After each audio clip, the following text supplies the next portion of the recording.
Өнөөдөр бас хүмүүс жоохон буруу ойлголттой байх шиг байна л да. Эрдэнэс 5 толгой эсвэл energy resource 2 5 толгой ордыг 96 4% хуваасан гэж яриад байна. За энэ маань бол яг нөөцөөрөө тийм боловч мөнгөн дүнгээрээ тийм биш. Яагаад энэ чухал байна вэ гэхээр өнөөдөр Эрдэнэс 5 толгой уучлаарай тийм 94 тэрбум долларын компани биш. Магадгүй 20 жилийн дараа бид нэр сайн мөрөөдөх юм бол тийм болж магадгүй.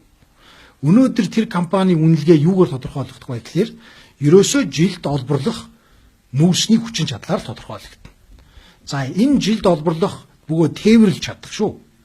Хүчин чадлын нүүрсний хэмжээг бид нэр 30 жилээр үржүүлээд за тэндээсээ зардлаа хашаад тэгээ хөрөнгө оруулалтаа хасаад тэгээ тэрнээсээ үлдсэн мөнгө нь бол 30 жил бидний олох мөнгө. Тэрийг өнөөдөр ингээд авчираад үнэлгээ гарч байгаа.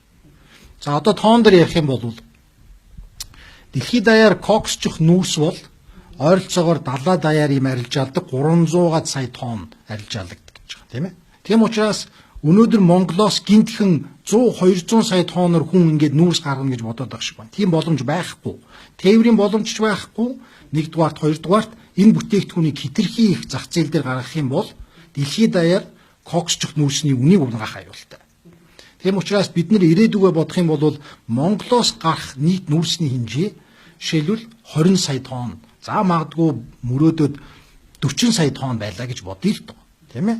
Energy resource Эрдэнэс 5 толгой нийлээд шүү дээ. Тэгэхээр тэр 40 сая тонныг 30 жилээр үржүүлэхээр ерөөсөө 1 тэрбум 200 сая тонн л олборлох ёстой байхгүй. А цаана нь үлдэж байгаа дахиад 4-5 тонн тэрбум тонн бол Эрдэнэс 5 толгой дээр үлдээд байна шүү дээ. Энэ бол хувьцааны үнэлгээд орохгүй. Хүн болгон одоо нэг мэдэхгүй юм байхгүй.